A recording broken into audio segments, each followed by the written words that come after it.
pagnanais na tanggalin ang droga sa Davao o sa buong Pilipinas. Ang kini-question ko, yung kakayahan na magawa ito in 6 months at hindi basta-bastang mangyayari ito. Yes, Mayor.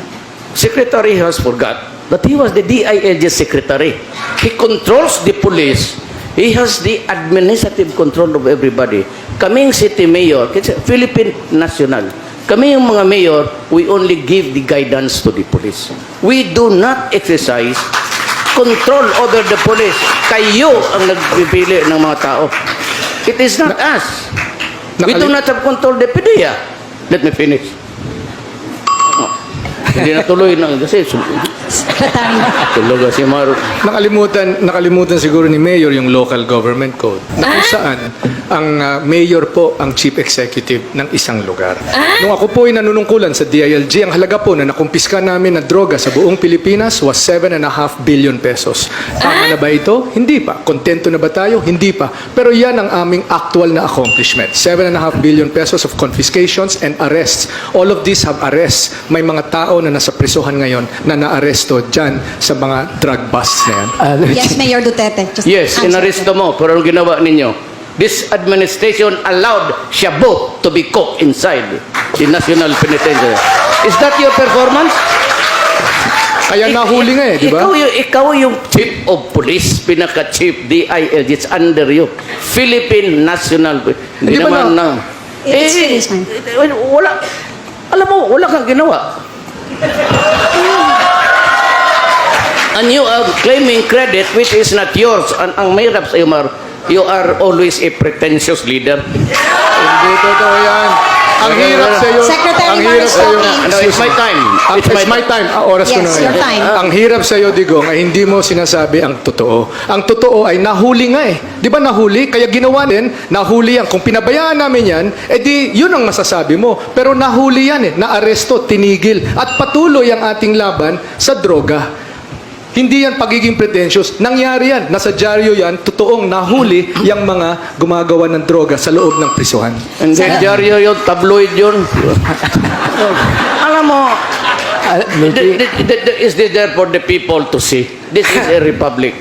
This is nationwide. Kaya alam nila how hard it is really to work for government. You're a fraud. You're pretentious. Name calling. Pati edukasyon mo, sinangali mo yung Wharton, hindi ka pala taga-Wharton Let's stay on the subject. We're on the subject of how to beat drugs in 3 to 6 months. Hindi ko problema na hindi maunawaan ni Mayor Duterte kung ano ibig sabihin ng pag-graduate sa Wharton. Hindi ko na malinaw. Wharton mismo nagsabi, graduate ako dun sa kanila. Kung ayaw maniwala, yan ang brand ng Duterte Justice. Kung anong nasa isip niya, kahit hindi totoo, yan ang kanyang papaniwalaan at yan ang kanyang gagawin. We asked Wharton, and they said it would be inappropriate for Mr. Rojas to claim that he was a Wharton graduate with an MBA. Hindi, umattend yata siya ng seminar. Ang Wharton. Ayun.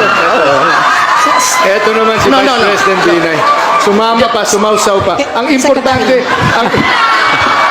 importante dito, ang Wharton mismo nagsabi, nag-graduate ako doon. Hindi, never ko sinabi na nag-MBA ako. Ikaw lang nag-isip nun. Ikaw ang nag-isip na hindi mo maunawaan kung anong ibig sabihin na nag-graduate ako sa Wharton. Pero, balik tayo sa totoo. Balik mo sa Wharton. Excuse me, oras ko ito. Kung ano ang pumasok sa isip mo, serado ng isip mo, yan ang Duterte Justice. Wala nang katotohanan. Kung ano lang pumasok sa isip mo, pigit mata, gagawin mo, baka may mamatay pang tao. Hindi ko gusto para sa Pilipinas yan. Yan ang problema. Kung hindi ka marunong pumatay ng tao at takot kang mamatay, yan ang problema. You cannot be a president. Hindi ako. Believe me. You cannot. Huwag na lang yan. Maghanap ka na lang ibang. Hindi ako takot mamatay. Ako mismo pumunta sa Yolanda, ako mismo pumunta sa Zamboanga, doon ako tumira 3 linggo para subaybayan ang ating mga kapulisan, ang ating mga kasundaluhan doon. Hindi po ako takot mamatay. Ang aking ay hindi pwede na basta-basta tayong mamatay ng tao na walang proseso. Ang mga mahihirap lang ang pinapatay dyan. Sinong mga malalaking tao ang pinatay mo? Sino mga malalaking tao ang binangga mo? Hindi mo lang alam. Kasi wala kang alam talaga. Ang problema yan. patutsadahan You nila know, ito. Ito Okay. ay pagkapangulo ang Look at this pinag-uusapan guy. dito. Just before Pagkapangulo he ang resigned, pinag-uusapan it's my dito. time. Hindi pwede. It's my time. Hindi pwede na It's my basta-basta. time. Maraming salamat po. patutsadahan na lang po Tapos yan. na po tayo dun sa Alam topic mo, na yan.